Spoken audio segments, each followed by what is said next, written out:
حضرت آدم سے لے کر جناب عیسیٰ تک آپ سارے انبیاء کو پڑھ لیں، وہ سارے یہی کہتے رہے کہ اللہ کے رسول آنے والے ہیں، اللہ کے رسول آنے والے ہیں، وہ آنے والے ہیں۔ بس فرق اتنا ہے، وہ کہا کرتے تھے آنے والے ہیں اور ہم کہہ رہے ہیں کہ آ گئے ہیں۔ بس ساری امتیں حضور کا ہی ذکر کرتی رہیں۔ وہ کہا کرتے تھے کہ علامہ اسماعیل حقی نے تفسیر روح البیان میں لکھا ہے، امام سیوطی نے الخصائص الکبریٰ میں لکھا ہے، جناب آدم کے انتقال کا وقت آیا تو اپنے بیٹے حضرت شیش کو بلایا اور بلا کر کے فرمانے لگے، شیش میں جا رہا ہوں بیٹے، لیکن یاد رکھنا ساری زندگی یہ کام نہ بھولنا۔ تو حضرت آدم کے صاحبزادے حضرت شیش عرض کرنے لگے، ابا جی وہ کون سا؟ کہنے لگے ہر وقت ہر روز اللہ کے آخری نبی پر درود و سلام پڑھتے رہنا۔ انہوں نے کہا کہ والد گرامی وہ کون ہے؟ تو حضرت آدم کہنے لگے، جب اللہ کریم نے میرے اندر روح پھونکی تھی تو میں نے جنت کے درختوں اور پتوں پر لکھا دیکھا تھا لا الہ الا اللہ محمد رسول اللہ صلی اللہ علیہ وسلم۔ ہر پیغمبر نے، ہر رسول نے، آپ دیکھیے نا حضرت ابراہیم نے کعبہ بنایا۔ اصل بات یہ ہے کہ ہم حضور کے امتی ہیں، ہم اس طرح قدر نہیں کر پاتے جس طرح وہ لوگ آرزویں کرتے تھے۔ حضرت ابراہیم نے کعبہ بنایا، اللہ کا گھر، اللہ کا گھر۔ یہاں جو آدمی اپنے سگے بیٹے کو بھی گھر بنا کے دیتا ہے، وہ بھی اپنی بہو کو کہتا ہے میں نے بنا کے دیا، حالانکہ اپنے بیٹے کو دیا ہے۔ وہ بھی پوتوں کو کبھی کبھی بلا کے کہتا ہے تمہارے باپ نے کیا کمایا، میں نے دیا ہے۔ لوگ عادی ہیں، لیکن میرے عزیز حضرت ابراہیم نے اللہ کا گھر بنایا، اور جب بنا رہے تھے تو انداز یہ تھا کہ حضرت اسماعیل پتھر اٹھا کے لاتے تھے اور جناب ابراہیم خانہ کعبہ کی دیواریں بلند فرماتے تھے۔ اس عالم میں جب بنا چکے تو عرض کرنے لگے یا اللہ کعبہ میں نے بنا دیا ہے، اسے آباد کرنے والا رسول بھی عطا فرما دے۔ ربنا وابعث فیہم رسولا، یا اللہ وہ رسول ہمیں عطا فرما جو بڑی شانوں والا ہے۔ سارے انبیاء حضرت سیدنا عیسیٰ علیہ السلام کہ کچھ امتی کہنے لگے عیسیٰ مردے زندہ کر دیتے ہو، کوڑوں کو شفا دے دیتے ہو، اے عیسیٰ آپ کا ہاتھ لگ جائے تو اللہ بڑے سے بڑے برس کے مریض کو بھی شفا دے دیتا ہے، لگتا ہے سب سے زیادہ شان والے آپ ہی ہو۔ تو حضرت عیسیٰ کہنے لگے نہیں، وَمُبَشِّرٌ بِرَسُولٍ يَأْتِي مِن بَعْدِ اسْمُهُ احمد، فرمایا شان والا تو وہ ہے جس کی میں تمہیں خوشخبری دینے آیا ہوں، وہ میرے بعد آئے گا اور اس کا نام احمد ہوگا، وہ اس کی میں تمہیں خوشخبری دینے آیا ہوں۔ میرے بھائی، میرے رسول کریم سید عالم صلی اللہ علیہ وسلم کے بارے میں ہر نبی، ہر پیغمبر، ہر رسول یہ کہتے آئے وہ آنے والے ہیں، اور ہم کیا کہہ رہے ہیں؟ وہ ہم کیا کہہ رہے ہیں؟ فرق اتنا ہے، وہ کہا کرتے تھے آنے والے ہیں، اور ہم کیا کہتے ہیں؟ ہم کہتے ہیں آ گئے ہیں۔ عید میلاد النبی ہے، کیا سہانا نور ہے، دیکھو آ گیا وہ نور والا جس کا سارا ہی نور ہے۔ ہم یہ کہہ رہے ہیں کہ وہ آ گئے، بڑی عزت والا، بڑی شان والا، رب کریم بڑے بلند حوصلے والا ہے، وہ کسی کو جتلاتا نہیں کوئی شے دے کے، وہ نہیں جتلاتا، اس کو جو نہیں مانتے انہیں بھی روٹی دیتا ہے۔ جس نے ساری عمر نماز نہیں پڑھی اللہ نے اسے بھی بچے عطا فرمائے، اس نے ساری زندگی نافرمانی کی رب نے اسے بھی نعمتیں دی، کسی نعمت پر احسان نہیں جتلایا، لیکن فرمایا میرے نبی کے غلاموں ذرا ہوش سے رہنا، ذرا ہوش سے۔ ساری زندگی برادریوں پر ہی فخر کرتے رہے ہو، ساری زندگی بینک بیلنس اور جائیداد اور مال پر ہی تم نے فخر کیا ہے، فرمایا ایک فخر والی چیز میں تمہیں دے رہا ہوں، اور میں تمہیں بتا رہا ہوں لقد من اللہ علی المؤمنین اذ بعث فیہم رسولا۔ اور یار اس پہ کبھی غور تو کرو، اس پہ کبھی غور تو کرو، احسان جتلانا کوئی چھوٹی سی بات ہے؟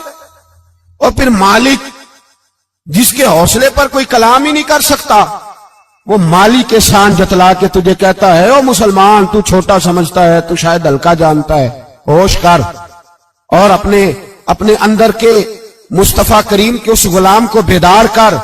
رب فرماتا ہے میں نے تمہارے اوپر بڑا ہی احسان کیا ہے، میں نے بڑا ہی احسان کیا۔ یا اللہ کیا؟ فرمایا اس بعث فیہم رسولا، میں نے تمہیں اپنا شانوں والا رسول عطا کیا ہے۔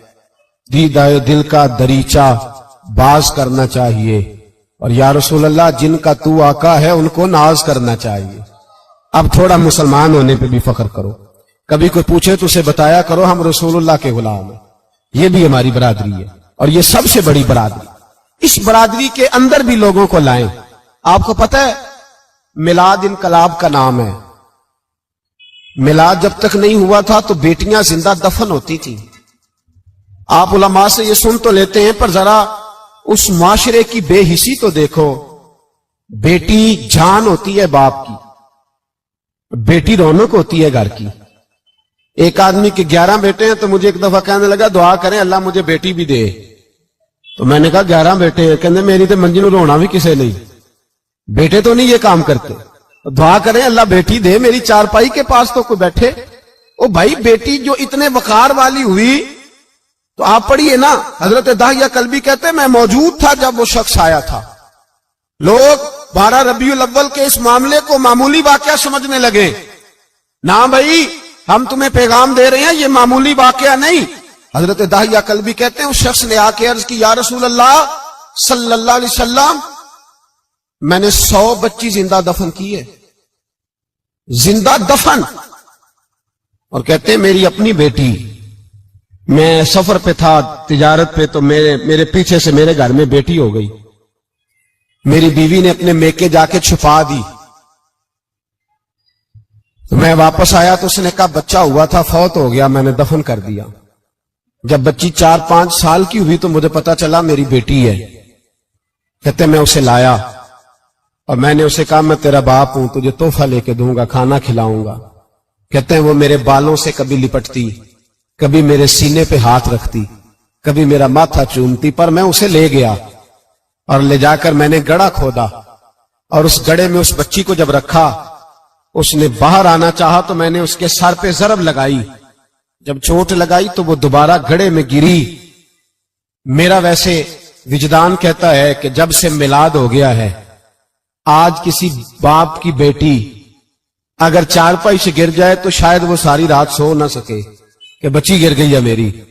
کہتے ہیں میں نے چوٹ لگائی سر پہ, خون بہا تو وہ گری, میں نے مٹی ڈالی, وہ ابا جی کہتی رہی. کہتے ہیں جب اس کا وجود چھپ گیا اور اس کے چہرے پر مٹی پڑنے لگی تو اس نے ایک لفظ کہا, وہ لفظ مجھے آپ کے پاس لایا ہے. وہ بیٹی کہنے لگی اے اللہ بتا تیرا رحمت للعالمین نبی کب آئے گا. یا اللہ بڑی بیٹیاں دفن ہو گئیں, بڑی مائیں منڈیوں میں بک گئیں, غریب بڑے لٹ گئے, پریشانیاں بڑی بڑھ گئیں. اللہ بتا نا تو اسے کب بھیجے گا. اب کتنی دیر ہے, اندھیرا بڑا گہرا ہو گیا, اب نہیں جیا جاتا, اب نہیں سہا جاتا, اللہ تو کب بھیجے گا. حضرت داہیہ کلبی کہتے ہیں وہ بتا رہا تھا اور نبی کریم بار بار اپنی چادر کا پلو اٹھاتے تھے اور اپنے آنسو پوچھتے تھے. بار بار چادر کا پلو اٹھاتے تھے اور آنسو پوچھتے تھے, بار بار اٹھاتے تھے آنسو پوچھتے تھے. حضرت داہیہ کلبی کہتے ہیں حضور نے پوچھا تیری جرت کیسے ہوئی, تو حوصلہ کہاں سے لایا. اس نے کہا محبوبہ پتہ نہیں, لیکن قربان جاؤں یا رسول اللہ صلی اللہ علیہ وسلم میں نے آج سویرے آپ کے ایک صحابی کو یہ کہتے سنا ہے کہ وما ارسلناک الا رحمتا للعالمین. تو وہ یہ رحمت للعالمین کے لفظ ہیں یہ تو میں نے اپنی مرتی ہوئی بیٹی سے سنے تھے. تو آج جب میں نے اس کی زبان سے سنے تو میں نے کہا تو انہیں جانتا ہے. کہا جانتا ہوں. کہا مجھے بھی لے چل. تو حضور میں آپ کے دروازے آیا ہوں, رب معاف کر دے گا. تو میرے حبیب نے فرمایا چل پڑھ کلمہ, جو میرا کلمہ پڑھ دے اللہ اس کے سارے گناہ معاف کر دیا کرتا ہے.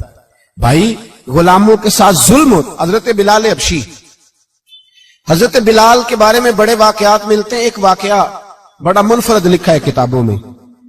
حضرت بلال سے لوگوں نے کہا آپ نبی پاک سے متاثر کیسے ہوئے. تو جناب بلال کہنے لگے میں زیادہ لوگوں کو مکے کے لوگوں کو جانتا ہی نہیں تھا, چونکہ میری ڈیوٹی تھی گھر میں کام کرنے کی اور مجھے سخت سزا ملتی تھی امیہ بن خلف کی طرف سے. بلکہ تحقیق یہ ہے کہ یہ عبداللہ بن جدان کے غلام تھے. امیہ بن خلف نے تو جب انہوں نے کلمہ پڑھا تو پھر خریدا. عبداللہ بن جدان کہنے لگا میں فارغ نہیں, آپ لے لیں, آپ اس کو سزائیں دیں. تو کہتے میں ان کے گھر میں ہوتا تھا تو میں تو زیادہ لوگوں کو جانتا ہی نہیں تھا, کبھی مجھے موقع ہی نہیں ملا تھا باہر نکلنے کا. ہماری غلاموں کی کوئی زندگی نہیں ہوتی تھی. آج تو ہر آدمی کہتا ہے نا میں کچھ چودھری سے لے کے کھاتا ہوں. یہ جو تیرے اندر حوصلہ ہے نا یہ میرے رسول نے تجھے عطا فرمایا ہے, یہ میرے نبی نے تجھے دیا ہے, ورنہ تو غلام بکا کرتے. یہ حوصلہ تجھے رسالت مآب نے دیا. حضرت بلال کہتے ہیں میں ایک دن مجھے بخار چڑھ گیا بڑا تیز، میں لوگوں کو جانتا نہیں تھا. فرماتے مجھے تیز بخار چڑھ گیا تو ٹھنڈ بڑی سخت تھی. میرے مالک نے مجھے کئی کلو جوں دیے پیسنے کو چکی پہ. کہتے میں بیمار تھا تو میں نے کچھ دوائی لی جو اس وقت موجود ہوتی تھی، تو میں نے ایک لحاف لیا، دودھ پیا تو مجھے نیند آ گئی. جب میں سویا تو میرا مالک آ گیا. اس نے آ کر کے مجھے سوئے ہوئے دیکھا تو کھینچ کر کمبل اتارا، رضائی اتاری، لحاف اتارا. کہنے لگا اب تیری سزا یہ ہے کہ تو کھلے میدان میں بیٹھے گا، وہاں چکی پیسے گا، اور دوسری سزا یہ ہے کہ تجھے قمیض پہننے کی بھی اجازت نہیں. حضرت بلال کہتے ہیں تیز بخار، ٹھنڈ کا عالم، اور جب میں چکی پیس رہا تھا تو رو رہا تھا اور میں پوچھ رہا تھا خدایا ہمارے نصیب، اللہ ہمارے مقدر ہے جرم ضعیفی کی سزا مرگ مفاجات. سیدنا بلال حبشی رضی اللہ تعالیٰ عنہ فرماتے ہیں میرے دروازے کے قریب سے رسول پاک گزرے اور مجھے ہائے ہائے کرتے دیکھا تو دستک دی. میں نے کہا کون ہے؟ دروازہ کھلے آ جاؤ. محبوب اندر آئے تو پوچھنے لگے کیوں رو رہے ہو؟ میں نے کہا جاؤ اپنا کام کرو. یہاں دکھ سارے پوچھتے ہیں، مداوع کوئی نہیں کرتا.